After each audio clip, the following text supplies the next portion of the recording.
हरे Krishna everybody, सबका आज की गीता सत्र में स्वागत है। जैसे मैं हमेशा सबको बताता हूँ कि ब्रह्म मुहूर्त का महत्व बहुत ज़्यादा है, क्योंकि ब्रह्म मुहूर्त ने मुझे ऐसे-ऐसे अनुभव दिए और आज का सुबह का ब्रह्म मुहूर्त मेरे लिए बहुत स्पेशल था, क्योंकि मैं काफ़ी काफ़ी हम लोग मैं बोलता हूँ ना, जैसा मैं फॉर एग्ज़ाम्पल बताता हूँ, जैसे हम लोग का कोई प्रोग्राम है। काफ़ी लोग जानते हैं अनीता और कल्पना उस प्रोग्राम के माध्यम से ही अपना कार्य कर रहे हैं। उनको पता है, पता नहीं है, पर वो प्रोग्राम के थ्रू ही हो रहा है। उनको पता भी है, पर उनको ये नहीं पता है कि मैं उनको प्रोग्राम के तहत ही कर रहा हूँ और उनका प्रोग्रेस उसी रूप में हम लोग इवैल्यूएट करते हैं। सबसे पहला है वेलनेस सीकर्स। ये वेलनेस सीकर्स यानी जिसको जो सीख कर रहे हैं, वेलनेस में आना चाहते हैं। फिर बाद में वेलनेस वॉरियर्स, यानी जो मेहनत कर रहे हैं वेलनेस में, हमको आगे बढ़ना है, हम उसके लिए मेहनत यानी साधक बन गए। वॉरियर्स यानी साधक बन गए, क्योंकि साधक वादक बोलेंगे तो लोग इंटरेस्ट नहीं लेते ना, तो ये सब शब्दों में युक्ति है किस्म की, पर है तो चीज वही। ये वेलनेस वॉरियर्स हो गया, यानी साधक बनने की बात होगी। और उसके बाद है वेलनेस कंसल्टेंट, और उसके बाद है वेलनेस कंसोर्टियम। उसके बाद का जाने दीजिए, अभी इतना ये मेन तो ये चार मेन है। चार पड़ाव में भी कोई आगे बढ़ गया तो बहुत बड़ी। वेलनेस कंसल्टेंट में होता है जिधर आप कोई यानी ऐसी विद्या आप सीखो, ऐसी कुछ हुनर सीखो, ऐसी कोई स्किल सीखो जिसमें आप वेलनेस में मददगार बन गए, यानी आप ट्रेनर बन जाओ, योगा ट्रेनर बन जाओ, या तो आप काउंसलर बनो। और काउंसलिंग के लिए सब्जेक्ट बहुत है, यानी एक एक चीज पे स्पेशलाइजेशन किया जा सकता है। और उसमें तो गाइडेंस हमारा रहेगा, जो भी बढ़ेगा उसमें तो हमारी तरफ से गाइडेंस रहेगा। उसके अलावा कोई थेरेपिस्ट बनना चाहते हो, थेरेपिस्ट में एक बहुत इंपॉर्टेंट, हम लोग बहुत पावरफुल चीज है जो रेकी बोलते हैं, जिसको प्राणिक हीलिंग बोलते हैं। एक बहुत पावरफुल प्रोसेस है, और ये प्रोसेस इतना पावरफुल है कि इसकी सीमा नहीं है कोई। इसमें मैजिकल अनुभव हो सकता है, और इसमें प्रैक्टिस करते पे काफ़ी कंफ्यूजन होता है, काफ़ी कुछ होता है। तो वो मैं साथ रहा था, मेरे को काफ़ी उसमें क्या है, काफ़ी कितने लोगों को उसमें तकलीफ भी हुआ है। जो प्राणी हीलिंग करता है उसको, उसका हेल्थ को प्रॉब्लम आता है, तो क्यों होता है? पहली बात तो क्वेश्चन तो क्या बोलते हैं कि वो नेगेटिविटी हमें घुस जाए, तो हमें मॉर्निंग में ब्रह्ममुहूर्त का सहारा लेना पड़ता है। यानी ब्रह्ममुहूर्त अच्छा नहीं हुआ है तो आपको रेकी या तो ये प्राणी हीलिंग नहीं करनी चाहिए।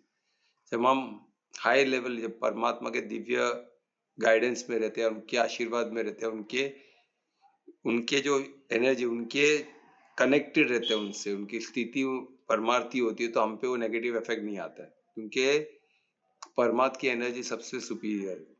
उसको नेगेटिव एनर्जी भेज नहीं सकती है, पॉजिटिव एनर्जी को नहीं भेज सकती है नेगेटिव एनर्जी। तो परमात्मा की एनर्जी को तो भूल ही जाओ, वो तो परे है ना, उनसे वो सुपीरियर है, वो डिवाइन है, तो उसको भेद नहीं सकती है। तो आप जब उस स्थिति में हो और जब आप प्राणी हीलिंग करते हो, उस स्थिति का मदद जो जिसको जो जिसमें इम्बैलेंस है, जिसमें कोई तकलीफ है, जो पीड़ित है, उसको बेनिफिट मिलता है, और वो अद्भुत तरीके से मिलता है। और परमार्थी होने का बेनिफिट तो और मिलता है, क्योंकि परमार्थ तो उनके अंदर भी है, तो उनको पता है क्या चीज है।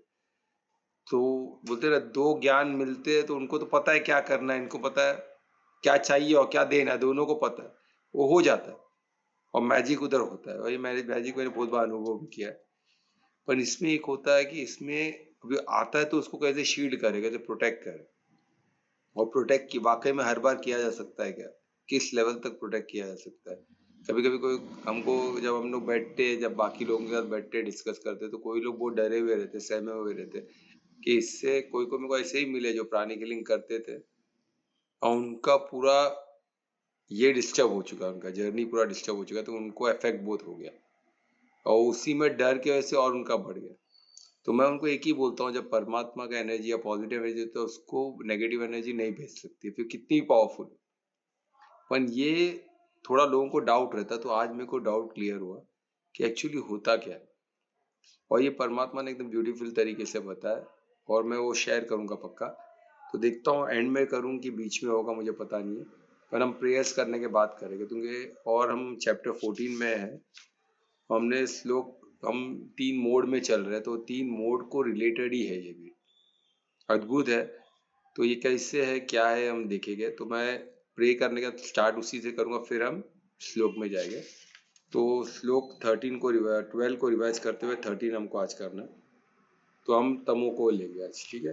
तमो मोड को देखना है, क्योंकि हमको उसमें उससे बचना है ना। तो तमो मोड क्या है? ऑपोजिट ऑफ सतो। ऑपोजिट ऑफ सतो यानी हमको दिशा अलग दे देगा, तो हमको जो दिशा में जाना ही नहीं, तो उस दिशा में जाएगा हमको पता ही नहीं। सोचो कितना डेंजरस चीज रहेगा। सतो का ऑपोजिट है तमो, और रजो बीच का कुछ हो सकता है, पर तमो तो एकदम ऑपोजिट है, एकदम ऑपोजिट। यानी आपको जाना है ऊपर और आप नीचे जा रहे हो, बस इतना समझ लो। आपको गति आपको ऊपर की तरफ करनी है। वैसे ऐसा ऊपर नीचे कुछ होता नहीं है ना। सभी डायरेक्शंस तो हम खड़े हैं तो हमको लगता है ऊपर, नीचे कोई खड़ा तो हम जो जिसको ऊपर बोल रहा है तो वो अलग चीज है, वो नीचे हो गया हमारे। तो ऐसा बोलते हैं ना, ऐसा कुछ ऊपर नीचे है ही नहीं। वहाँ हम जिधर खड़े हैं वहाँ हम relative to my where I am situated, मेरे को ऊपर नीचे दिखता है। बाकी वही अद्भुत है, वो सब समझना, वो सब साधना बहुत जरूरी है। तो हमको ये समझना है कि ये तमो है क्या? तमो ऑपोजिट है सतो। तो जिधर भी आपको तमो क्या है वो हमको मालूम पड़ गया, तो हमको मालूम है अरे मैं ऑपोजिट में, तो उसका ऑपोजिट करना चालू करो, है ना। आप ज्ञान में नहीं हो तो ज्ञान में आ जाओ, ज्ञान नहीं है ना तमो में हो, तो ज्ञानी बन गए तो आप सतो में आ गए, ऑपोजिट। तो आपको ये बहुत हेल्प हो जाएगा, जब हम तमो को जाने उसका ऑपोजिट करना है हमको, है ना। बहुत इजी है, बहुत सरल है। रजो में तो रजो को तो हमने देखा, फिर से एक बार रिवाइज करते तो मालूम पड़ेगा क्या है। तो ऐसे अद्भुत चीज को हम समझ पाए और परमात्मा का धन्यवाद करते हम आगे बढ़ेंगे। तो दोनों हाथों को नमस्कार मुद्रा मिला हृदय के पास। लंबी गहरी श्वास लें, पूरे शरीर को शिथिल करें। शिथिलता का सुझाव दे, अनुभव करें कि पूरा शरीर शिथिल हो गया, और इस शिथिलता को साधे। शिथिलता में पूर्ण समर्पण है। इसी शिथिलता में हर आसक्ति को छोड़ने की शक्ति है, अनासक्त बनने की शक्ति, मां तक में पहुंचने और अन्य भक्ति से परमात्मा को धन्यवाद देना, उनको याद करना, उनसे प्रार्थना करना कि उनका आशीर्वाद सदैव हम पर बने रहे। इस ज्ञान को हम समझे, उनके धर्म को समझे, धर्मराज है, उनके पर्पस को समझे, उनके लीला को समझे, और ज्ञान स्वरूप खुद बनकर खुद का और उनका मंगल कर। फिर से परमात्मा को धन्यवाद करके आज के अनुभव के लिए, जीवन के हर पल के लिए, ये उत्सव है, इस उत्सव के लिए उनका धन्यवाद करते हुए हाथों में दर्शन करें। ऊर्जा को आंखों पूरे चेहरे में महसूस करें। ओम श्री गणेशाय नमः। तो जैसे मैं बता रहा था कि बहुत ही अद्भुत अनुभव हुआ कि ऐसा मैं जब ब्रह्म मुहूर्त में जो समय होता है, ऐसा मैं 3 बजे उठ जाता हूँ, पर आज थोड़ा 3:30 बजे तक मैं स्थिति में आ पाया अपने। और जब मुझे अचानक ऐसे लगा कि महाभारत का युद्ध जो था उसमें मैं हूँ, और मैं देख रहा हूँ महाभारत का युद्ध होते हुए, और मैं को पल ऐसे रहता है, ऐसा लग रहा था महाभारत का युद्ध चल रहा हो, और रथ ऐसे बड़े बड़े, हमको जो स्लीक मॉडल दिखते हैं रथ के, जो मूवी में जो सीरियल में दिखाते हैं एकदम स्लीक मॉडल दिखाते हैं एकदम ह्यूज। जो पैर के जो रथ के जो चक्के, वो समझो ना, अब अपने से 12-12 फीट के, उससे भी बड़े हो गए चक्के, इतने बड़े बड़े उसके रथ के चक्के, घोड़े बड़े बड़े। उसमें कर्ण को देख रहा हूँ, इतना छाती, इतना शोल्डर ब्रॉड, इतना हाइट में, और जिस तरह वो जा रहे, फिर अर्जुन, दुर्योधन, सब पर्सनैलिटी इतनी वंडरफुल। तो सब प्रिंसेस है ना, सब प्रिंस और प्रिंसेस है, सब होने वाले राजा है। तो ऐसे लोग को जाते हुए मैं देख के हिल गया। उनका रति हो गई, ये हो गया, पूरा एक के बाद एक दिख रहा है। फिर मुझे दिखा जैसे क्रिकेट में होता है ना, क्रिकेट फील्ड में हम देखते हैं कि बीच में क्रिकेट चल रहा है, आजू बाजू सब कैमरामैन बैठे हर पोस्ट से कैमरा लेने के। तो वैसे ही मुझे अद्भुत देखा, उधर कैमरामैन तो नहीं हो सकते, उधर चित्रकार लोग बैठे घूम के, पूरा कोई जो धर्म क्षेत्र, जो कुरुक्षेत्र है जिधर वॉर हो रहा है, उसको घूम के सब चित्र, और धनाधन हर जैसे हर मोमेंट को लोग चित्र में कैप्चर करना चाहते हो। करण जा तो करण का पेंटिंग बना रहे, और there is no sketch, directly वो पेंट से ब्रश कर रहा है, इतना वंडरफुल, इतना स्पीड में उन लोग बना रहे। मैं देख के हिल गया ना। करण गया तो करण उस दिन क्या पहने, तो उनका रथ वो कैसे दिखते हैं, उनके बाल उड़ रहे हैं, वो फटाफट उन्होंने स्केच किया। तो वैसे स्केच के तुम्हें देखा, करण का स्केच हो रहा है, दुर्योधन का स्केच हो रहा है, अर्जुन, युधिष्ठिर, भीम, सबका स्केचिंग उन्होंने क्या पहना है, एकदम डिटेलिंग में उन्होंने कर रहे हैं। और फिर एक्चुअली क्या हो रहा है उधर, वॉर हो रहा है तो वॉर किस तो हो रहा है, सब कुछ वो स्केच कर रहे हैं। और एक नहीं उधर अनेक पेंटर्स लोग हैं, अनेक चित्रकार लोग बैठे हैं, कोई स्कल्पचर्स बैठे, वो पूरा मेमोरी में अपने उतार रहे हैं। और उसको कुछ नोट डाउन कर रहे हैं, कुछ बिंदुओं को, कुछ इंपॉर्टेंट मूवमेंट को जिसको स्कल्पचर में उतार सके। सोचो इतना अद्भुत, सब घेर के बैठे और सब अपना अपना कार्य कर रहे हैं और उधर वॉर हो रहा है। मैं देख के हिल गया। और चित्रकार लोग चित्र बना रहे, उसमें मैंने एक चीज वॉच किया, सडनली मेरा एक दृश्य पे रुक गया। चित्र में ऐसे सामने तो मैं भी देख रहा हूँ कृष्ण को, मैं भी देख रहा हूँ अर्जुन को, और जब चित्र में देखा एक चित्रकार अर्जुन को बना रहा है, कृष्ण को बना, अपना दुर्योधन को बना रहा है, कर्ण को बना रहा है, भीष्म पितामह को बना, द्रोण को, सबको, सबका सब चित्रकार में सेम दिख रहे हैं। अनेक चित्रकार बैठे, सब में सब एक जैसे दिख रहे, पर एक कृष्ण सब चित्र में अलग है। मैं स्टन हो गया, स्तंभ हो गया कि ये चित्रकार लोग तो परफेक्टली बना रहे हैं। एक ने करण को जैसे बनाया, दूसरे लोग भी करण को वैसे ही बना, थोड़ा 19-20 का फर्क हो सकता है भाव में उनके, पर ओवरऑल उनका जो लोग जैसे दिखते वैसे ही दिख रहे हैं ना। आप बोल सकते हो करण है, और सब में सिमिलर दिख रहे हैं, क्योंकि वो सिमिलर सामने देख के बना रहे हैं ना उन लोग, हूबहू कॉपी कर रहे हैं स्केच, बना रहे, पेंट डायरेक्ट पेंट कर रहे हैं। पर कृष्ण को सब अलग अलग क्यों बना रहे हैं? मेरे को वो दिखा, उसमें मेरा फोकस गया, हर जगह पे अलग। मैं बोले ये क्या रूप है, ये क्या मुझे सामने कृष्ण अलग दिख रहा है और इधर लोगों को अलग दिख रहा है। बोले ये क्या बात है, कुछ समझ में नहीं आ रहा है मुझे। तो मैं उस पर साधते गया, बोले ये क्या बात है, क्यों ऐसा हो रहा है। तो मुझे लगा, फीलिंग आई कि सबके भाव के हिसाब से कृष्ण उनको दिखते हैं। कृष्ण ऐसे अद्भुत रूप है परमात्मा का कि आपको, जैसे आप कृष्ण को बोले ग्वाला है, जैसे दुर्योधन को लगता है तो उसको ग्वाला दिख रहे कृष्ण, वैसे पेंटर लोग की भी अपनी अपनी मान्यता है। जो दुर्योधन को चाहने वाले उनको तो ग्वाला ही दिखेगा ना, क्योंकि वो दुर्योधन को फॉलो कर रहे हो पेंटर लोग। कुछ लोग जो अर्जुन को फॉलो कर रहे हैं उनको कृष्ण का सौम्य रूप दिखेगा, और जो लोग भीष्म पितामह को फॉलो कर, उनको अलग, सबको अलग अलग अलग अलग भिन्न भिन्न रूप में दिख रहा है, भिन्न भिन्न रूप, एकदम टोटल ऑपोजिट रूप भी है। एक में एकदम सावले, एकदम काले, और एक में एकदम फेयर। मैं बोला ऐसा क्या है, एक्चुअली कृष्ण का रूप क्या, एक्चुअल रूप मुझे देखना है। तो ऐसा कोई एक फिक्स रूप है क्या परमात्मा को पूछा, ऐसा कोई एक फिक्स रूप मुझे देखने मिलेगा कृष्ण का, जो बोल सकते हैं ये कृष्ण, बाकी लोग अलग अलग देख रहे हैं, पर खुद का तो एक वास्तविक रूप होता है ना।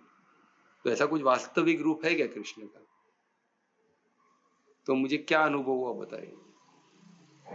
अद्भुत बोलते ना, कृष्ण का एक वास्तविक रूप भी नहीं, क्योंकि कॉन्स्टेंटली वो सबसे बड़े कोई प्राणिक हीलर है, वो कृष्ण है। वो जिसको भी मिलते हैं उनको मददगार बनते हैं, उनके सभी तकलीफों को अपने में खींच लेते हैं। जैसे कोई तमोगुण का आदमी, उसका तमो वृत्ति को अपने में खींच लेते हैं, तो उनका बॉडी उतना डिटोरिएट होता है, उतना नेगेटिव उनमें अपने में खींच के उसको, वो अपने शक्ति से उसको हील करते हैं। तो कर्म क्षेत्र को किधर न किधर तो नेगेटिव एनर्जी जाना ही है ना, तो अपने में खींच लेते थे। और उनकी इच्छा से खींचते, ऐसा फ्लूकली जाता था ऐसा नहीं है, वो खुद अपनी इच्छा से, और हर बार खींचते थे ऐसा भी नहीं है। पर्टिकुलर मोमेंट में जब उनको लगता था कि इनको एक मौका देना चाहिए, तब वो कृष्ण खींचते थे। तो फिर कृष्ण जब खींचते थे तो फिर ठीक क्यों नहीं, दुर्योधन को जब कृष्ण ने उनकी एनर्जी खींची अपने में, तब उनको रियलाइज हुआ, और दुर्योधन ने बोला भी कि मैं धर्म जानता हूँ, पर मुझे वो रोते बोले, वो तो उसकी मजबूरी प्रकट किया कृष्ण को, क्योंकि वो तभी उसमें से का पूरा, उनको जानने के लिए उसकी मजबूरी क्या है जानने के लिए कृष्ण ने पूरा उसके तमो को खींच लिया, तब वो सतो में आ गया। क्योंकि आत्मा जब कुछ भी मोड नहीं है तो आदमी सतो, शुद्ध सतो में ही रहेगा ना। टोटल है खींच लिया उसमें, सतो रजो तमो सबको खींच लिया, तो शुद्ध सतो में आ गया। तो जब शुद्ध सतो में आ तो उसने एक्चुअल मजबूरी प्रकट किया कि मैं क्या करूं कृष्ण, मैं धर्म को जानता हूं, पर मैं इन लोगों को बर्दाश्त नहीं कर सकता हूँ, अर्जुन को। इन्होंने हमेशा मेरा हक छीना है, इनको मैं बर्दाश्त नहीं कर सकता। और फिर तुरंत फिर से वो फिर से पहले ऐसा हो गया। क्यों? कौन बता सकता है कैसे होता है? तो कि वो फिर से क्रिएट किया उसने तमोगुण। यानी तमोगुण हम क्रिएट करते रहते, यानी हम तुम कितना भी मददगार बनते हो तो खींच लो, पर वो इंसान फिर से वो क्रिएट कर देगा। तो इसलिए हमको किसी का, हम सोचेंगे हम किसी का मददगार बन के उसका नेगेटिविटी खींच लेंगे तो वो ठीक हो जाएगा, ऐसा जरूरी? जब कृष्ण नहीं ठीक कर पाया तो हम कौन होते हैं ठीक करने वाले? कि पॉसिबल तो वो फिर से भर जाएगा उसमें। जब कृष्ण ही नहीं कर पाया तो उससे हमें फिर क्या करना है? तो प्राणी लीन का पहला उसूल है कि हमको खुद परमात्मा एनर्जी की उनको एनर्जी देनी है। अगर उसको ले पाते हैं ठीक है, नहीं ले पाते तो भी ठीक है, क्योंकि परमात्मा की एनर्जी वो नेगेटिव एनर्जी को भेज सकती है। तो अगर हम भेज के उसके आत्मा तक पहुंच जाए या उसको रियलाइजेशन करा दे कि ये एनर्जी कितनी पावरफुल है, एनर्जी कितनी कंटेनमेंट, कितनी आनंद प्रोवाइड करती है, कितना विस्मय में आपको डाल सकती है, आप कितने खुश हो सकते हो, आपका जीवन का पर्पस मिल देने वाली एनर्जी, और ये पता चल जाए कुछ एक क्षण भी, वहां से भी उनका लाइफ चेंज हो सकता है। तो व्हाई नॉट? पर एनर्जी से उनकी ले लेने से कुछ नहीं होने वाला, क्योंकि वो फिर क्रिएट करते रहेंगे। तो ज्ञान स्वरूप बनकर ज्ञान बताने का मार्ग सबसे उत्तम है, सबसे उत्तम। तो उसके लिए हम प्राणी हीलिंग न करें ऐसा नहीं, क्योंकि हमको मददगार बनना है तो प्राणी हीलिंग के लिए वो इंसान को एकदम पावरफुल होना, नहीं तो खुद का ही नुकसान कर लेगा। और ये मैं काफी एग्जाम्पल से देखा हूँ, मैं काफी लाइफ में अनुभव भी किया प्राणी हीलिंग का। तो इसमें इसलिए इसमें क्या क्या है मैं अभी डिटेल में नहीं जाऊंगा। जो साधक जो वेलनेस में कंसल्टेंट तक जाना चाहते हैं या वो प्राणी हीलिंग सीखना चाहते हैं, तो उनके साथ हम बेसिक से फिर प्राणी हीलिंग स्टार्ट करेंगे। तो प्राणी के बेसिक में पहले जान लेंगे प्राणी हीलिंग क्या, फिर प्रैक्टिस के बाद उसको ये सब जब प्रैक्टिस करने के लिए हो गए तब हम इसके डिटेल जाएंगे। तो पता चले प्रैक्टिस में ही मान लो एंड ऑफ द डे साधना तो पड़ेगा ही ना। तो साधना करते टाइम पे ये चीज धीरे धीरे धीरे धीरे फिर हम उसमें आगे बढ़ेंगे। तो ये चीज जो अनुभव हुआ इतना ब्यूटीफुल था। जैसे भीष्म पितामह के पास गए तो भीष्म पितामह भी कंफ्यूज थे, उनसे उन्होंने खींचा कृष्ण, कि उनको जो अहम था, जो अहंकार था उनका, प्रतिज्ञा का, वो खींच लिया। तो पता चला उनको अहंकार था तो उनके वो धर्म मानते थे कि अपनी प्रतिज्ञा पे चलना ही परम धर्म है, उससे बड़ा धर्म कुछ है ही नहीं। यानी धर्म को लेके कंफ्यूजन था। तो कृष्ण ने उनको बताया धर्म के लिए, धर्म से बढ़कर कोई चीज नहीं है, प्रतिज्ञा भी धर्म से बढ़कर नहीं। तुम्हारा प्रतिज्ञा, तुम्हारा जो भी इच्छा है, तुम्हारे जो भी गोल्स अच्छी जो भी है, धर्म से बढ़कर नहीं है। तो उनको पता चला, फिर उनसे वही गुण आ गया। तो उनको रियलाइज हुआ, आत्मा को रियलाइज, अपन शरीर तो अपने मोड में ऑपरेट करेगी। तो फिर से वही मोड पे आ गया। फिर भीष्म प्रतिज्ञा, मैंने भीष्म प्रतिज्ञा लूं आगे। द्रोण को पुत्र मोह, दुर्योधन का पता है, दुर्योधन की माता को गांधारी को, उन्होंने तो कृष्ण को शाप दे दिया था, ऐसा शाप दिया कि पूरा वंश उनका खत्म हो गया। तो भी कृष्ण मुस्काए। क्या किए थे कृष्ण उसके बाद? उनकी नेगेटिविटी को खींचे। तो उनको रियलाइज हुआ उन्होंने क्या किया, कि उन्होंने माफी मांगा, मैंने क्या किया, आपको जाके शाप दे दिया। तो आप तो डिवाइन, आप तो परमात्मा, तो आप शाप को काट दो, मैं इसको वापस लेती हूँ। कृष्ण ने बोला मैं वो शाप आपने दे दिया तो होगा ही, वो भी मेरे ही लीला है, वो भी मेरा ऐश्वर्य है। तो मैं आपका जो मुंह से निकला उसको काटूंगा नहीं, वो भी होगा, वो भी घटित होगा। तो सोचो है ना, उनको रियलाइजेशन कराया तो उनसे खींच लिया उन्होंने अपने में। तो वो जब लेते थे तो उनका बॉडी को इफेक्ट होता था, पर वो उसको हील करने की शक्ति थी, वो परमार्थ थे। परमार्थ के सामने ये सब एनर्जी की कोई, ये सब नेगेटिव एनर्जी कोई कीमत नहीं रखता। पर अगर थोड़ा भी चूक जाते हो परमार्थ में अगर, तो क्या होता सोचो, क्या हश्र होता। वो नेगेटिव एनर्जी गांधारी माता का वो तो भस्म कर देता कृष्ण। क्योंकि वो क्या थे, वो कितना तपस्वी थे माता वो, और उनको बहुत रुष्ट थे वो कृष्ण थे, तो उनको लगा उनके 100 पुत्र के कोई मारा है तो वो कृष्ण ने मारा, क्योंकि वो उनके अर्जुन भी तो उनके रिश्ते में थे ना, वो भी अर्जुन पांडु को भी बहुत प्यार करती थी माता, क्योंकि वो भी उनकी उनके परिवार के लोग थे ना। कृष्ण तो वो दूर के थे, वो तो कुंती के रिश्ते में थे, उनका तो कोई रिश्ते में नहीं, वो दूर के हुए। पर अर्जुन तो बहुत कुंती का पुत्र, कुंती एंड उनकी बहुत क्लोज ना, उनके हस्बैंड के भाई के पुत्र थे ना, तो बहुत करीबी रिश्ता था उनका, तो उनसे बहुत प्रेम, वो नहीं चाहते थे कि पांडव भी मरे, पर वो नहीं चाह वो ये भी चाहते थे कि मेरे 100 पुत्र में, और स्पेशली क्या इनका नाम, तो यानी इसको अपने जो 100 पुत्र उनके मरे वो भी नहीं चाहते थे कि उनका एक भी कोई पुत्र नहीं मरे, पर सब मरे, तो अभी उनको जितना सोचो, वो गुस्से में उन्होंने उनका एनर्जी, वो लेवल की एनर्जी को कृष्ण ने खींची, तो उनका क्या हश्र होगा, सोचो, बच सकते थे क्या? तभी भस्म हो जाते थे, और उनको परमार्थ की शक्ति थी जो उन्होंने बचा। तो सोचो ये क्या है शक्तियां, वो कर्म क्षेत्र नहीं झेल सकेगा ना माता की इतनी इसको, 100 पुत्रों को खो जाना है, क्या सोचो क्या होगा। और वो मानती है कि कृष्ण ही जिम्मेदार है।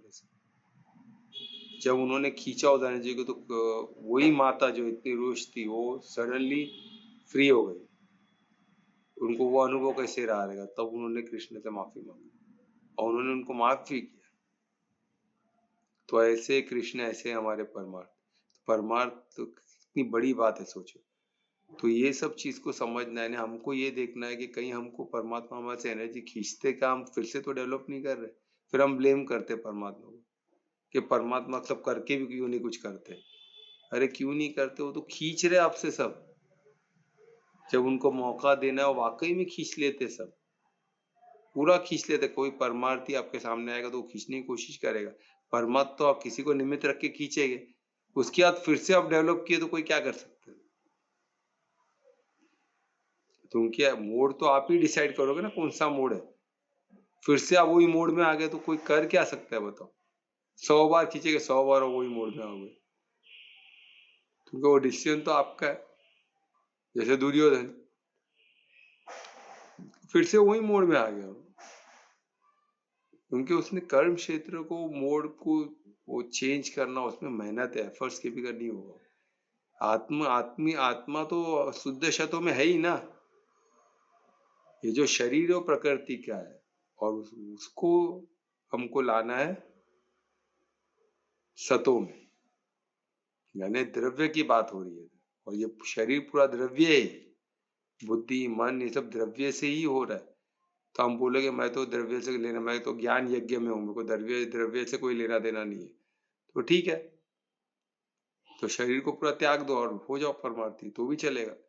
पर आपको शरीर को अगर अच्छा बना, ट्रांसफॉर्म करना है, शरीर को भी उस लेवल तक लेके आना है, तो द्रव्य यज्ञ में भी ध्यान देना ही पड़ेगा, सिर्फ ज्ञान यज्ञ से काम नहीं चलेगा, क्योंकि शरीर द्रव्य यज्ञ को रिप्रेजेंट करता है, ज्ञान यज्ञ को नहीं। ज्ञान यज्ञ आत्मा को रिप्रेजेंट करती है, जो उसको चलाएगी, जो ज्ञाता है। शरीर ज्ञाता नहीं है, शरीर तो भाई तुम खाना दोगे तो पचेगा तो उसका गाड़ी चलेगा, कि आप ज्ञान दोगे उसको तो उसका तो ही ना चलने वाला है, सिर्फ ज्ञान से उसका काम नहीं चलना, उसको खाना पानी सब लगेगा। उसमें जो श्राव छूटे, हार्मोन हार्मोन तो श्राव है, वो सब द्रव्य है। यहाँ एक स्माइल के लिए भी हमको, खुशी के लिए भी हमारे हाथ में अंदर द्रव्य होगा तो बॉडी खुश होगा। आनंद स्थिति अलग है, पर बॉडी को खुश होना, वैसे हार्मोन सीक्रेट हो, हैप्पी हार्मोन सीक्रेट होगा तो बॉडी खुश हो।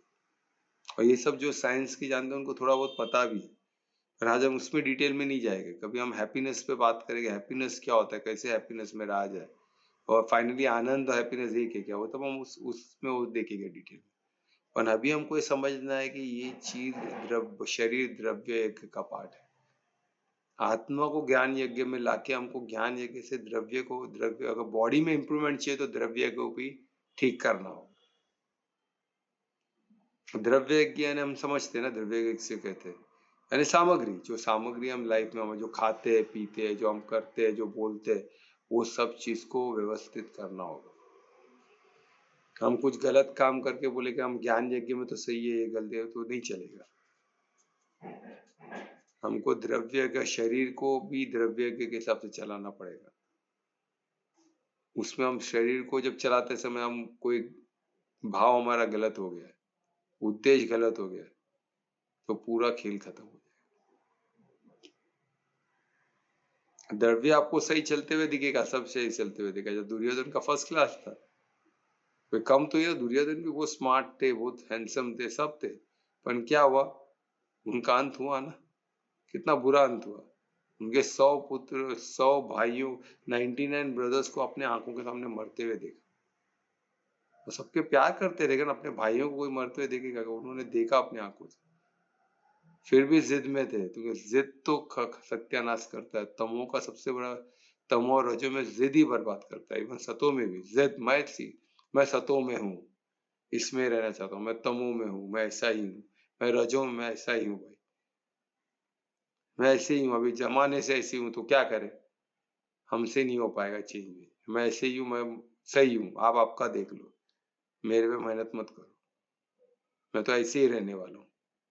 अब इतना साल चला तो आगे भी चलेगा, ऐसे ऐसे ही गाड़ी चलते रहने वाले, बीच में झटका वटका लगता है। दुर्योधन ने सोचा था कि भीष्म पितामह इतने बड़े बड़े महा योद्धा मेरे साथ है, उनके होते हुए मेरे को हाथ लगा तो जीवन, तो भीष्म पितामह का प्रतिज्ञा था कि मेरे जीते जीते कोई मरेगा नहीं, किसको मैं आस आने नहीं दूंगा, और उनको उनका इच्छा मृत्यु था उनको। तो ये सब कैसे हुआ कि दुर्योधन को कैसे कोई हाथ लगा सकता है? पर हमने महाभारत में देखा सब हुआ ना। तो यही तो, इसको हमको समझना, जो नामुमकिन भी मुमकिन हो जाता है, क्योंकि धर्म की जब स्थापना होती है, हर हर चीज, हर पजल सॉल्व हो जाता है। अभी इंडिया का अभी समय है धर्म की स्थापना का, तो अभी आपको कैसे कितने पजल सॉल्व होते हुए देखेंगे। काफी लोग को शौक लग रहा है, धर्मी लोगों को, भाई कैसे हो रहा है, तो ये कृष्णा आ चुके हैं, ये हमको समझना है। हमको नहीं दिखेगा क्योंकि हमारे दृष्टि नहीं है ना, हमको दिव्य दृष्टि तो कहाँ से दिखेगी, तो हमको दिव्य दृष्टि लानी पड़ेगी, तभी दिखेगी। या तो फिर तुमको जैसा चाहिए वैसे दिखेगा कृष्ण का रूप, और तुम बोले ग्वाला है तो ग्वाला में ही दिखेगी, जो कृष्ण को सौम्य रूप में, उनको सौम्य रूप में दिखेगी, उनको जो रूप में देखना चाहिए वो रूप में दिखेगी। और कृष्ण का अपना कुछ रूप है ही नहीं, वो तो आपकी तो एनर्जी खींचते बैठे हैं, जिसकी जैसे खींचे वैसे वो बन गए, उनको अपना कुछ एक स्थिर रूप है नहीं। ऐसे अद्भुत कृष्ण है, ऐसे अद्भुत परमार्थी है, तो ऐसे ऐसे उनको नमन करते हम आगे बढ़ेंगे। तो हम श्लोक 14, चैप्टर 14 में तो श्लोक 12 हमने किया था, तो 12 में हमने रजो को लिया था, और रजो को हमने देखा, उसमें शुरुआती परमात्मा ने कैसे, कृष्ण ने क्या बोल के संबोधित किया अर्जुन को, भारत वंशियों में सर्वश्रेष्ठ, यानी सोचो, उन्होंने रजोगुण को, यानी जो रजोगुण था अर्जुन में, उसको टच किया। श्रेष्ठता, ये रजोगुण का सबसे पावरफुल चीज है कि मैं श्रेष्ठ हूँ, मेरे कर्म श्रेष्ठ है, हम है, बाकी सब पानी कम है, वो जो एटीट्यूड है वो रजोगुण का। मैं जो बोला वही सही, मैं जो सोच रहा हूँ वही सही, मैं श्रेष्ठ हूँ, मैं अव्वल हूँ, ये जो सोच है यही प्रॉब्लमेटिक है। तो ये तो उसको संबोधित किया, वो संबोधित करते हैं ना, उनको आइडिया दिला रहे कि रजो रजो कहाँ से आता है, रजो यहाँ से आता है। मैं, मेरा परिवार, सब कुछ, बाकी सब कोई नहीं। मैं, मेरा जाति पाति श्रेष्ठ, बाकी कोई कुछ नहीं। या तो कोई तो स्वार्थ में, तो मैं ही सब कुछ हूँ, बाकी सब बकवास। तो ऐसे सोचने वाले सब, और उसके लिए वो क्या करते हैं, अतः परिश्रम करते हैं। जब रजोगुण सवार रहता है तो वो उस चीज को मेंटेन करने के लिए वो बहुत मेहनत करते हैं। जो आप देखो 24 घंटा उनका बैठे हुए दिखे, उनका बुद्धि कंटिन्यू चलते रहेगा, ये करूं, ये कैसे करूं, उसको कैसे गिराऊं, उसको कैसे करूं, चेस जैसे चलता है ना वैसे चलते रहेगा, क्या करूं, ये करूं, वो करूं। और उसमें सक्सेस भी होते, तुमको उतना मनन चिंतन होता है, जिसका मनन चिंतन करोगे उसमें श्रेष्ठता आती है। क्योंकि पर ये परमात्मा का ऐश्वर्य, परमात्मा ने आपको बोला जिस चीज पे आप फोकस करो आपको मिलना ही है, क्योंकि आप क्रिएटर हो, आप रचयिता हो, और क्रिएट आपका सोच, आपका मनन चिंतन, या आपका क्रिएटिव फैकल्टी आपको मिलेगा ही। वो सही है गलत हो तो अलग चीज है, पर जो आप चीज पे आप मेहनत करो, जो चीज पे आपका फोकस रहेगा वो आपको मिलना ही है, कोई आपको रोक नहीं सकता उससे। इसलिए हम देखते हैं ना कितने गलत लोग कितना तरक्की कर देते, तो हम बोलते जब वो गलत इंसान को क्या है, मेरे को एक ने बोला कि शैतान भी होते हैं। क्यों? क्योंकि बड़े बड़े लोग बच जाते हैं, इतना उम्र कैसे जीते, जब जो इंसान ने गलती किया है वो इतना साल कैसे जीता है? अरे उन्होंने अपने हेल्थ में फोकस किया, जिसमें फोकस करोगे जी उससे क्या लेना देना। परमात्मा ने तो ऐश्वर्य दिया है ना, जिसपे आप फोकस करो वो चीज बढ़ेगा। अपने हेल्थ पे फोकस किया हेल्थ बढ़ेगा, अपने वेल्थ पे फोकस किया वेल्थ बढ़ेगा, अपार बढ़ेगा। पर परमार्थी बनने का नहीं फोकस किया तो फिर कुछ फायदा नहीं। अब वेल्थ वेल्थ करते करते एक दिन तो छूटना है, फिर जीरो से स्टार्ट करना है, वो भी परमात्मा का ऐश्वर्य है। वो भी एक लॉ है कि हर चीज कंटिन्यू वैसे ही नहीं चलता है, हर चीज साइक्लिकल है, हर चीज को साइकिल में घूमना है। तो कर्म भूमि साइक्लिक है, इसमें सब चीज को घूमते रहना है, फिर चर्न चर्न होते रहता है, हर चीज चर्न हो रहा है। ये चर्निंग में आप खुद को कितना शुद्ध कर रहे हो, कितना आप उसको, जैसे मंथन करते करते देसी घी बनता है, और देसी घी सबसे मूल्यवान है, दूध से तो दूध दही छाछ माखन सबसे मूल्यवान, सबसे महंगा, और सबसे सबसे पावरफुल देसी घी है ना। उसमें से जो घी निकलता है बहुत पावरफुल है, वो कितने समय तक रखा जा सकता है। तो वैसे तो उसी तरह हमें भी मंथन चिंतन हम किसमें करते हैं, बस सही दिशा में करो तो हम भी अमृत तक बन सकते हैं। आपने दूध को मंथन किया सही तो देसी घी बनेगा, वही अमृत भी बन सकता है, अमृत भी तो मंथन से ही आया ना। तो वही बात है, तो हमको वो चीज समझना है। तो ऐसा इसमें वही बताया गया था, अत्यंत परिश्रम करेंगे उन लोग हमेशा कर्म में व्यस्त रहते हैं, और वो एंडेवर कर नई नई चीज करते रहते हैं। ये हमने देखा है, रिकॉर्डिंग में सब अवेलेबल है। और उनका दूसरा क्या रहता है, और लालच उनका प्रमुख है, लालच में बहुत रहते, तो उनको उनको लालच रहता है, उनको अपने परिवार में अपने इसमें जिसके लिए वो मेहनत करते हैं उसमें बहुत आसक्ति रहती है, और उसके लिए वो किसी भी सीमा तक जा सकते। मेरा पुत्र सर्वश्रेष्ठ रहेगा, बस उसके लिए कुछ नहीं। जैसे राजा जो धृतराष्ट्र थे, बस उनका पुत्र राजा बनना चाहिए, कुछ भी हो वो कोई से भी रहे, मेरा पुत्र है ना, बस मेरे पास उसका ही अधिकार है, उससे कोई लेना देना हो क्या नहीं, उससे कोई लेना देना, उसका अधिकार है, बस इन्होंने मान लिया। तो ऐसे है लालच बहुत रहता है कि मेरा मेरा मेरा मैं मेरा बस खत्म। तो ये सब रजोगुण का है, ऐसे लक्षण उसमें प्रकट रहते हैं, और वो कभी सेटिस्फाइड नहीं होते, हमेशा बेचैन रहते हैं, उनको और पोजेस करते हैं, जमा करते रहते हैं। और उन सेंस दे रहे, जो उनको सेंसेस को प्रिय है उनको चाहिए, उनको बच्चे को जो सेंस सेंस बोलते हैं ना, जो देख के खूबसूरत लग गया उसके बच्चे को उसको दिला देंगे, जो सुनने को अच्छा लगे उसको ले लेगा, जो भी सेंस को अच्छा लगता है उसके बेटे को वो सेंस, बस उससे उसको फायदा ही नहीं, वो नहीं अभी अच्छा लग रहा है ले दे दो, हासिल कर लो उसे, उसे किसी छीन लो, अपने लिए चाहिए बस। और उनको उसमें लगता है ये ऐसे ही चलते रहेगा, ऐसा होता नहीं, उनको ऐसा लगता है ना। तो कितने लोग ऐसे करते करते अभी कहाँ गए, सब खत्म हो गए। तो वही हमको समझना है, अभी हमारे पास एग्जाम्पल है, जो बड़े बड़े राजा महाराजा सब किधर गए, उनके आज बच्चे लोग किधर क्या कर रहे हैं, वो राजा महाराजा तो है ही नहीं। सब कुछ चेंज हो गया ना सिस्टम, वही बात है, सब कुछ एक जैसा चलते नहीं था, परिवर्तन ही संसार का बल। अब ये था हमारा श्लोक 12, अभी 13 कौन पढ़ेगा आज का श्लोक? समय करो। तो मैं रिक्वेस्ट करूंगा दुवेश को कि श्लोक 13 पढ़े। श्री गणेशाय नमः। अप्रकाश प्रवृत्तिश्च प्रमादो मोह एव च तमस्येतानि जायन्ते विविद्धे कुरु नंदन। बहुत अच्छे दुवेश, बहुत अच्छा आपने रिसाइड किया, उसके लिए धन्यवाद। तो देखो कितना ये अद्भुत श्लोक है, इसमें हमको तमोगुण के बारे में पता चलता है, और तमोगुण के लक्षण क्या है, उसके सिम्टम्स क्या है। उसको जो तमोगुण जब बुद्धि में होता है, जब आप तमोगुण के मोड में जब ऑपरेट करते हैं तो बुद्धि जीरो हो जाती है।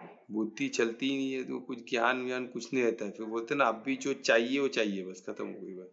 वो अच्छा है बुरा है वो बुद्धि रहेगा तो जब विवेक का यूज करेगा तब अच्छा बुरा कुछ नहीं समझता, मेरे को चाहिए तो बस चाहिए।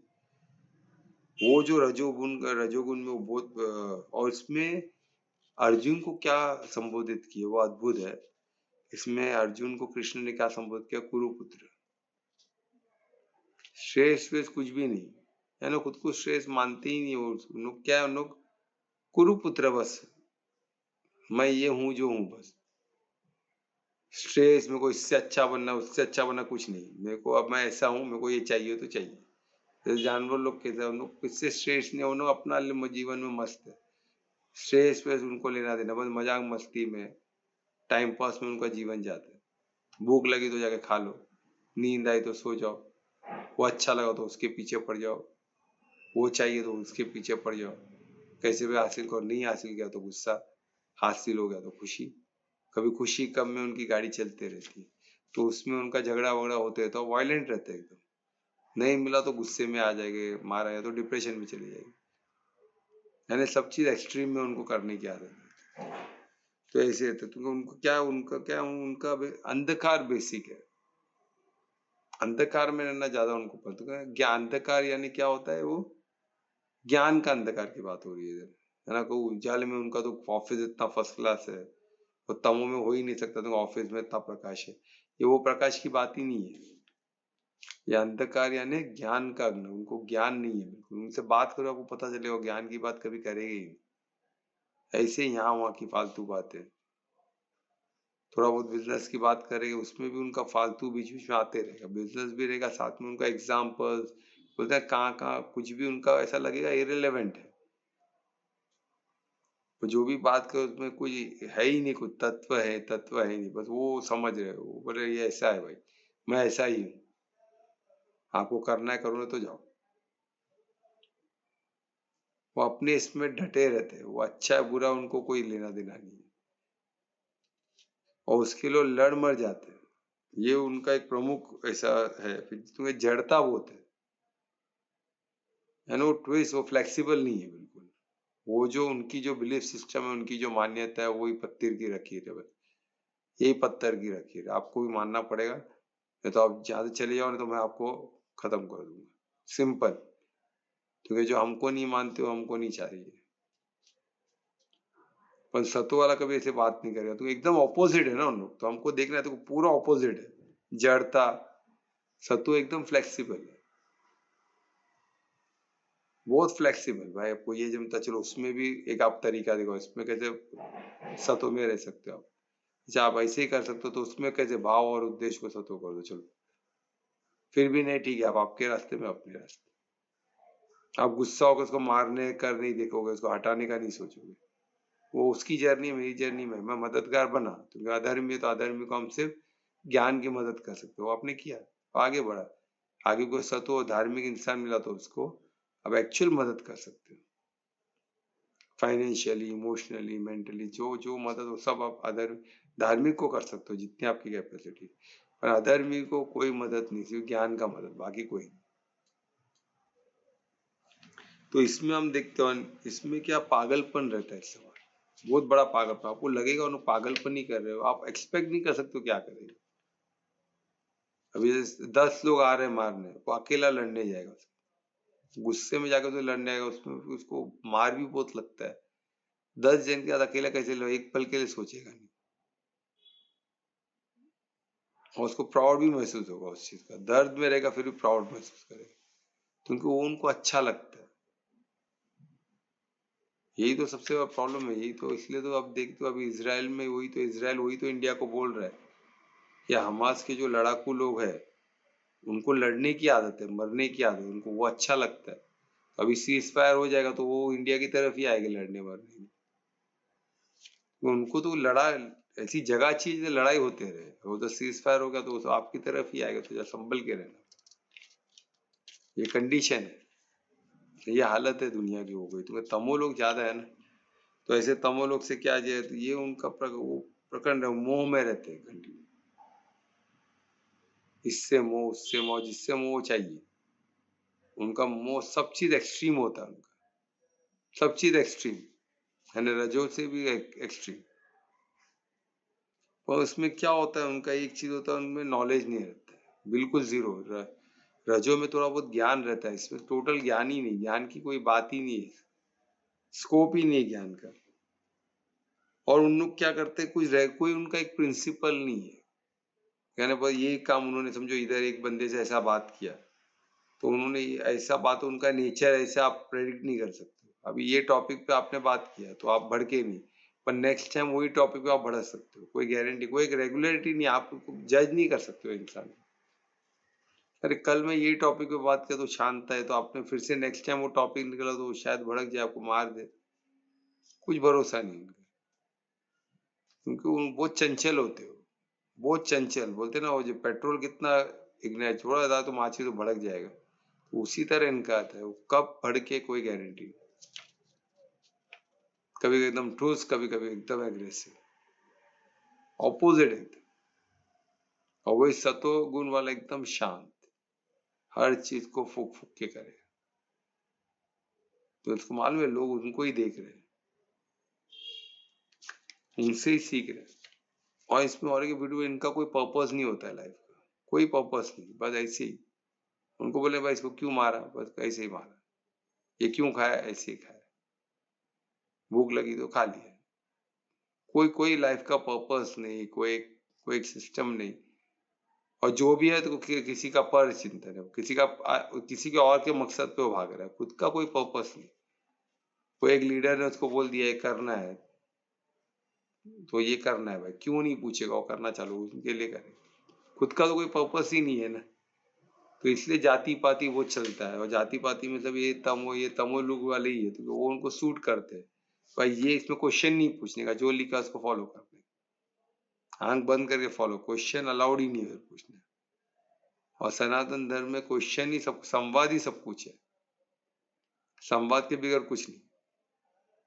तो सोचो कितना फर्क है, जमीन आसमान का। वैसे बोलता एकदम ऑपोजिट है। तो ऐसे ऑपोजिट चीज में भी हम देख रहे हैं लोग अट्रैक्ट हो रहे हैं, क्यों हो रहा है, क्योंकि उन लोग द्रव्य में पावर, द्रव्य क्विक मिलता है ना, सब क्विक, और क्विक सबको चाहिए। अरे बाद में मिला नहीं मिला देखा जाएगा, अभी तो मैं कर लूं जो धमाल मस्ती करना है, बाद में मौका मिले नहीं मिले, तो उन लोग उस चक्कर में कर देते हैं,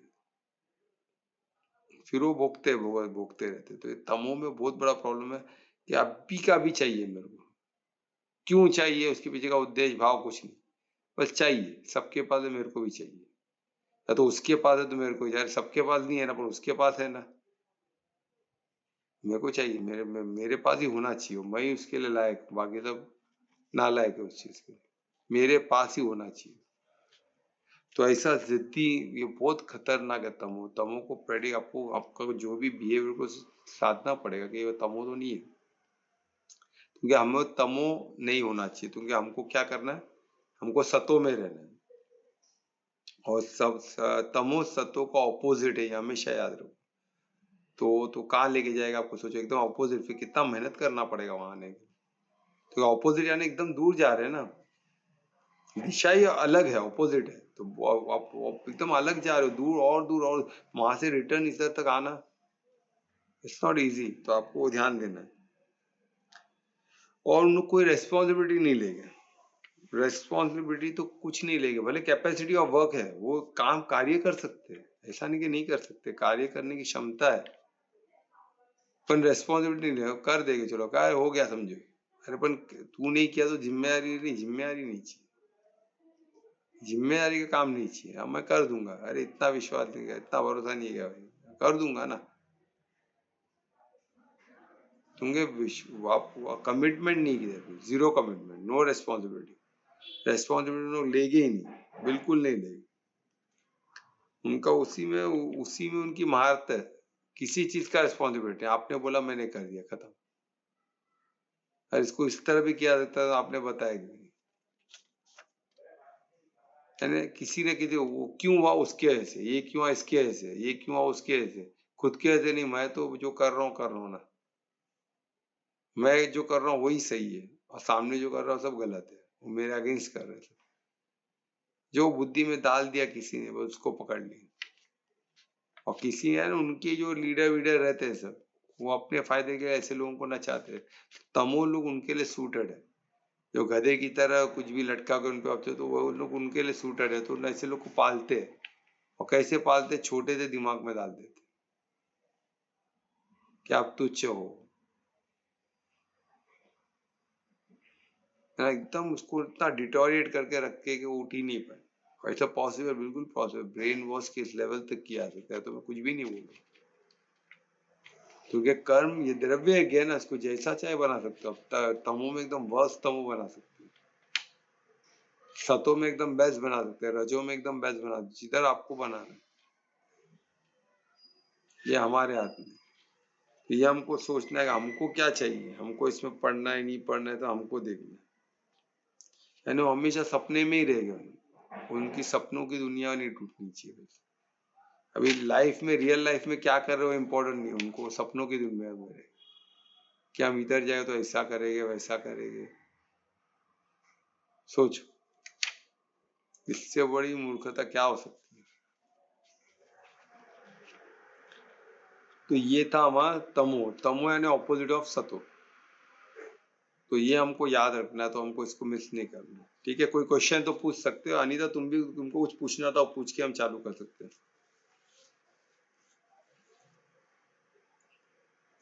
सर मुझे पूछना नहीं था, अनुभव बताना था। तो अनुभव शेयर कर सकते हैं, जब तक कोई सोचते रहे। कुछ क्वेश्चन है तो आप लोग सोचो, ड्राफ्ट करो, तब तक अनुभव सुन लेते हैं अनीता। और भी इसको अनुभव तो शेयर कर सकता। बोलो अनुभव। आज सुबह मुझे ब्रह्म मुहूर्त में अनुभव हुआ था। अरे बहुत अच्छे, मुझे भी हुआ था, बहुत बढ़िया। तो शेयर करो, मैंने जैसे शेयर किया आप भी शेयर करो।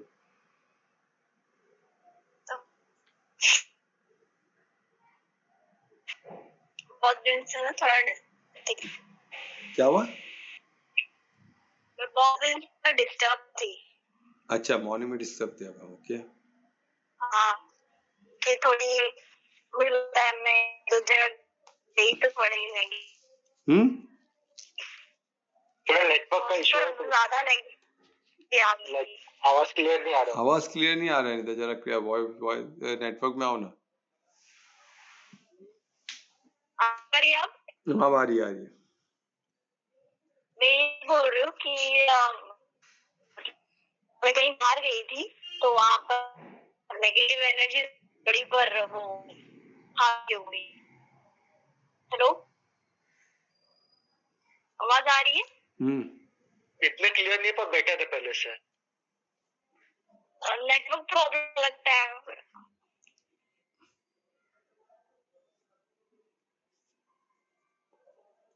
तो फटाफट संक्षेप में बताओ ना। क्या मेरी, लेकिन हाँ आदि तुम बोलो, बात में बीच में कट हो रही है ना, कम हो रही है, पर तुम बोलो। चलो आप लोग आगे का स्टार्ट करो फिर आप लोग।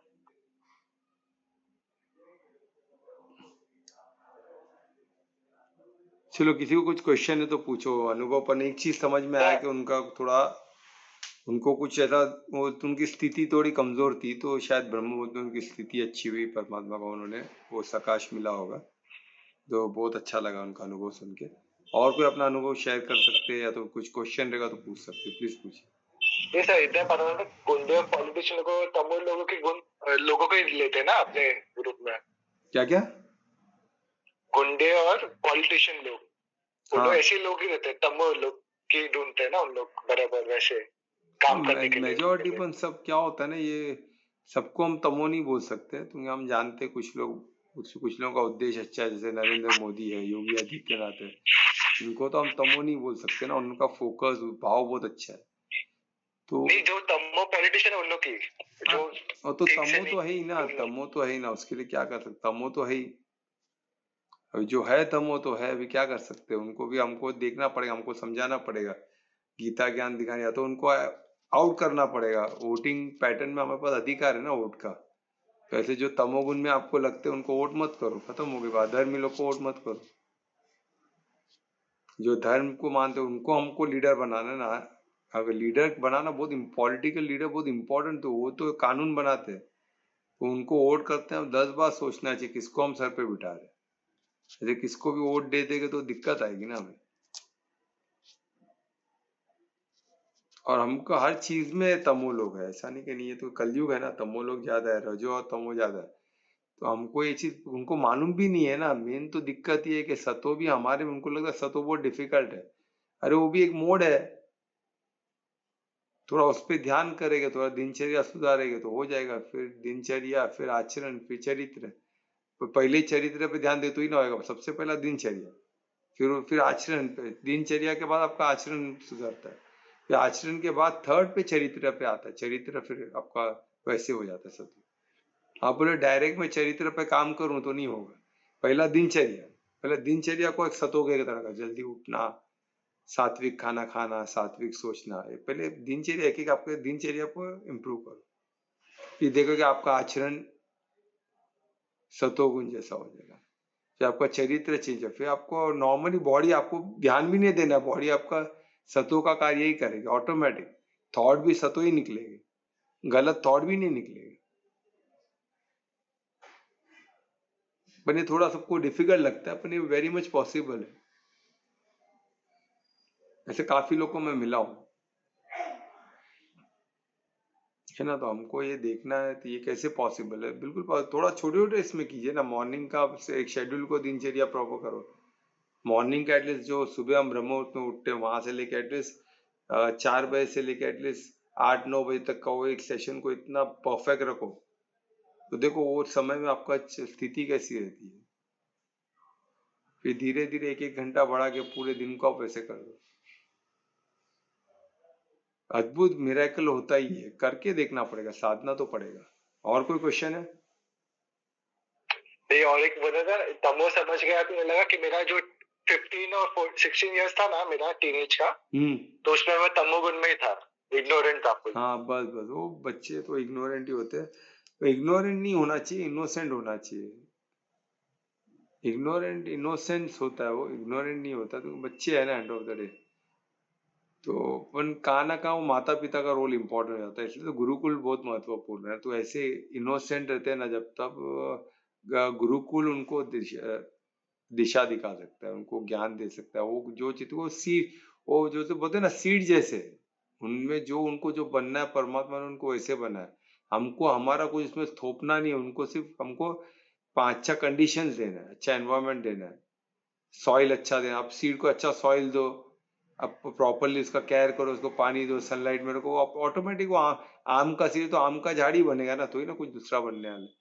तो वैसे उस सीड में जो भी उनको बनना है, परमात्मा ने वैसा सीड बनाया, उसमें आत्मा भी वैसी ही आएगी।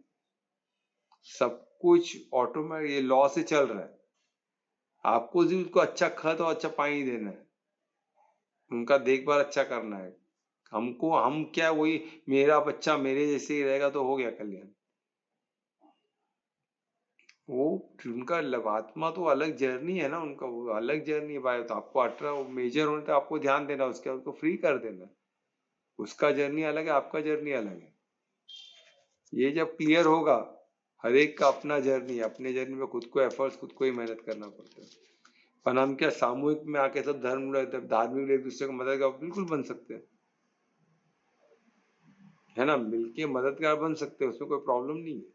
पर मिलना तो पड़ेगा ना सब धार्मिक लोगों को। हम बोलेंगे मिलके कर सकते हैं, बोले अधर्म लोग के साथ मिलके करेंगे तो आप भी अधर्मी हो जाओगे। तो उसका समूह, फिर एक धार्मिक लोगों का ही समूह हमारे लिए मंगल है। हम अधर्म के समूह में घुस के अधर्म के साथ मिलके कार्य करेंगे तो उनके ऐसे हो जाएगा ना, और वो चीज पॉसिबल नहीं है, उससे बचना है। और कोई क्वेश्चन, सवाल मिला दुरेश? हाँ सर। और कोई क्वेश्चन है क्या? नहीं है तो कीर्तन कौन करेगा आज? अच्छा, मैं कर रहा हूँ। वो तो मैं रिक्वेस्ट करूंगा दुरेश से कि आज का कीर्तन करें। श्री गणेशाय नमः। चंद्रचूड़ शिव शंकर पार्वती रमन निमेगे नमो नमो। सुंदरतर पिनाकधर हर सुंदरतर पिनाकधर हर गजा चर्माम्बरधर गंगाधर गजा चर्माम्बरधर चंद्रचूड शिव शंकर पार्वती रमण निमेघ नमो नमः चंद्रचूड शिव शंकर पार्वती रमण निमेघ नमो नमः कोरली भस्म रुद्राक्ष वधरी सीधा परम वैष्णवनुलीने कोरली भस्म रुद्राक्ष वधरी सीधा परम वैष्णवनुलीने गरुड गमन नमा पुरंदल विठ्ठलाना गरुड गमन नमा पुरंदल विठ्ठलाना प्राणापियनुलीने चंद्रचूड शिव शंकर पार्वती रमण निमेघ नमो नमः चंद्रचूड शिव शंकर पार्वती रमण निमेघ नमो नमः रमण निमेघ नमो नमः सांब सदाशिव शंभो शंकर शरणं मे तव चरणं ओम नमः पार्वती पते हर हर महादेव हर हर महादेव। दुर्वेश बहुत अच्छा आपने कीर्तन किया। महामंत्र भी आप ही करोगे? हाँ प्लीज, मैं रिक्वेस्ट करूंगा दुर्वेश को कि आज का महामंत्र। हरे कृष्णा कृष्णा कृष्णा हरे हरे हरे राम राम राम हरे हरे हरे कृष्णा कृष्णा कृष्णा हरे हरे हरे राम राम राम हरे हरे हरे कृष्णा कृष्णा कृष्णा हरे हरे हरे राम राम राम हरे हरे। बहुत अच्छे दुर्वेश। इस महामंत्र के आज का सेशन यहाँ समाप्त करते हैं। कल फिर 9 बजे मिलेंगे। तब तक के लिए शुभ रात्रि, सबका मंगल हो। धन्यवाद सर, धन्यवाद सभी को। थैंक यू सर धन्यवाद सभी को।